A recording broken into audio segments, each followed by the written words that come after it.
Russian-occupied regions in Ukraine hold votes on whether to join the Russian Federation. Kyiv says it's a sham, which is doomed to fail. The Kremlin organises rallies to support its policy of calling up reserves to fight in Ukraine. Our correspondent samples the mood in Moscow. This is not a spontaneous display of love for Vladimir Putin and his policies. It is a highly choreographed affair designed to give the impression that the whole country is behind the president. Meanwhile, Russia's neighbours report long queues at the borders as people leave to avoid being called up to fight in Ukraine. Now, voting continues in so-called independence referendums taking place in 4 regions of Ukraine, which have been seized and occupied by Russian forces. Western countries say the polls are illegal and a step towards the annexation of Ukrainian territory. Now, our correspondent Hugo Bachega is in Kiev for us. Hugo, morning to you. So, how are these referendums going, and what would the result of those, which some think are predetermined, mean?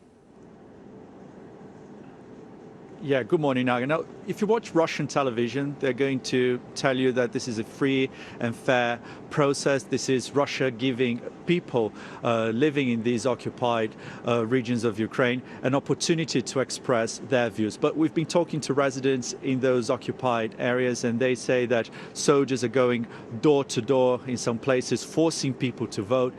Ukrainian officials have been saying that in some towns the population has been banned from leaving. So this is very different from a free and fair process. Now, the Ukrainians are saying that this process is illegal. Western countries say that this is a propaganda exercise, that the result has already been decided by Moscow, and that this is going to be used as an excuse by Russia to annex parts of Ukraine. Now, we heard from President Biden yesterday saying that any annexation of territory by Russia would be a flagrant violation of international law, and he said Western countries would impose more sanctions on Russia. But here, the Ukrainians have been dismissing this process and say that the counteroffensive continues. And I think the fear is that as a result of this so-called referendum, the Russians may say, look, any attack on those areas will be seen as an attack on Russian territory.